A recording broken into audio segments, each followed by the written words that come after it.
हाय दोस्तों, क्या आपने कभी यूरोप को देखा है? अगर आपने देखा है तो आपने एक चीज़ ज़रूर नोटिस की होगी कि यूरोप में स्काईस्क्रैपर क्यों नहीं है। एक तरफ जहाँ स्काईस्क्रैपर उस कंट्री की अमीरी को दर्शाते हैं, तो क्या इसका मतलब ये है कि यूरोपियन कंट्रीज गरीब हैं? नहीं, ऐसा बिल्कुल भी नहीं है। इनफैक्ट यूरोपियन कंट्रीज दुनिया की सबसे अमीर कंट्रीज में से एक है। यूरोपियन कंट्री लग्जमबर्ग दुनिया की सबसे अमीर कंट्री है, लेकिन आपको स्काईस्क्रैपर वहाँ भी देखने को नहीं मिल सकती। आज की डेट में पूरे यूरोप में सिर्फ 218 स्काईस्क्रैपर मौजूद हैं। उसमें भी 66% स्काईस्क्रैपर तो सिर्फ यूरोप के 5 सिटीज़ में हैं: लंदन, पेरिस, फ्रैंकफर्ट, मॉस्को और इस्तांबुल में। तो क्यों यूरोप के अदर सिटीज़ में स्काईस्क्रैपर नहीं है? इसका कोई एक रीज़न नहीं है, इसके काफ़ी सारे रीज़न हैं। हम सब हर रीज़न को समझने की कोशिश करते हैं। नंबर 1, जब पहली बार 19वीं सेंचुरी में स्काईस्क्रैपर बनना शुरू हुए, पहले शिकागो में, फिर न्यूयॉर्क में, कई यूरोपियन सिटीज़ पहले से ही हिस्टोरिक बिल्डिंग्स के साथ इस्टेब्लिश हो चुके थे और नई बिल्डिंगों के लिए जगह नहीं बची थी, और साथ ही पब्लिक में नई और बेहतरीन जगहों की ज़्यादा डिमांड भी नहीं थी जो इतनी बिल्डिंगों का निर्माण हो सके। नंबर 2, और जैसे ही नॉर्थ अमेरिका की पावर इंक्रीज हुई, वैसे ही नॉर्थ अमेरिकन और यूरोपियन की दुश्मनी का साफ पता लगने लगा।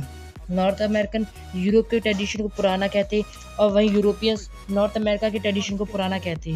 ऐसे ही हर कॉन्टिनेंट दूसरे कॉन्टिनेंट के ट्रेडिशन को अपनाने से बचने लगा। नॉर्थ अमेरिका ने जहां नए युग के लिए मॉडल बनने का टारगेट रखा, वहीं यूरोप ने अपनी विरासत को बचाने की मांग की। लेकिन इससे हमें ये पता चलता है कि शुरुआत में यूरोप में स्काईस्क्रैपर क्यों नहीं थे। नंबर 3, लेकिन सेकेंड वर्ल्ड वॉर में जहां ज़्यादातर यूरोपियन शहर तबाह हो गए थे और लोगों ने सोचा कि यूरोपियन शहर नए हो जाएंगे और नॉर्थ अमेरिका में बनने वाले स्काईस्क्रैपर की कॉपी करने लगेंगे, वहीं वेस्टर्न यूरोप ने अपने बहुत सारे शहरों की निशानियां और हिस्टोरिक स्ट्रक्चर्स को खो दिया था। उनके मन में उन स्ट्रक्चर्स को रिकंस्ट्रक्ट करने की इच्छा जागी, लेकिन उस वक्त यूरोप की कम आबादी की वजह से ज़मीन की डिमांड कम थी, जो कि इस बात की तरफ इशारा करती थी कि वहाँ स्काईस्क्रैपर्स का निर्माण ज़रूरी नहीं था। इसका रिजल्ट ये निकला कि मामूली स्ट्रक्चर्स ने उन इमारतों की जगह ले ली जिन्हें बचाया या ठीक नहीं किया जा सकता था।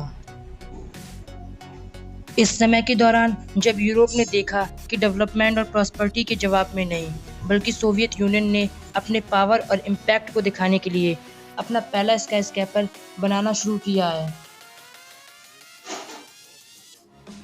नंबर 4, 21st सेंचुरी में आर्किटेक्ट छोटे छोटे घरों की बजाय ऊंची ऊंची बिल्डिंगों की तरफ जा रहा था और दुनिया तेज़ी से बदल रही थी। 2000 के दशक की शुरुआत से लंदन, पेरिस, मॉस्को, इस्तांबुल और फ्रैंकफर्ट जैसे मेन सिटीज़ में कई स्काईस्क्रैपर्स को बनते देखा है। इसके अपोजिट छोटे यूरोपियन सिटीज़ ने कम डेवलपमेंट का अनुभव। उन्होंने एनवायरनमेंट पर अपना फोकस किया और अपने सिटीजन्स के लिए उनके लिविंग स्टैंडर्ड को इम्प्रूव किया। लेकिन अब स्काईस्क्रैपर्स केवल कमर्शियल स्पेस तक ही सीमित नहीं है, बल्कि वो एक बड़ी पॉपुलेशन को एक जगह पर रखने की कोशिश कर रहे हैं। साल 2030 तक दुनिया की 60% आबादी शहरों में रहने लगेगी और ये आबादी इन्हीं स्काईस्क्रैपर्स में एडजस्ट होगी। इसी वजह से हर कंट्री में स्काईस्क्रैपर्स की संख्या तेज़ी से इंक्रीज़ हो रही है। तो हम कह सकते हैं कि आगे आने वाले समय में भी यूरोप में भी स्काईस्क्रैपर बनते हुए देखे जा सकते हैं।